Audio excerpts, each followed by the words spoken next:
রাজার দোষে রাজ্য নষ্ট, প্রজা কষ্ট পায়, নারীর দোষে সংসার নষ্ট, শান্তি চলে যায়। এগুলো মুরব্বীরা বলতো আগে।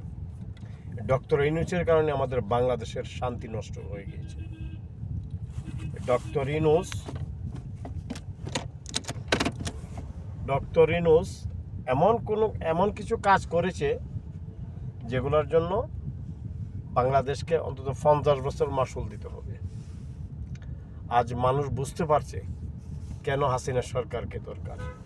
ইউনূস কি করেছে আমাদের দেশের জন্য, আমাদের দেশে কি কি ক্ষতিগুলা করেছে ডক্টর ইউনূস, সেগুলার প্রমাণ আস্তে আস্তে বের হচ্ছে। সাবেক উপদেষ্টারা মাপ চাচ্ছে, সাবেক উপদেষ্টারা বলছে একজনের দোষ আরেকজনের দিচ্ছে, বলছে আমি জানি না, উনি করেছে। উনি বলছে উনি জানে না, উনি করেছে। আসলে দেশের ক্ষতি তো ওরাই করেছে। ওদের শাস্তি ইনশাল্লাহ একদিন হবে। ভালো থাকবেন সবাই। আল্লাহ হাফেজ।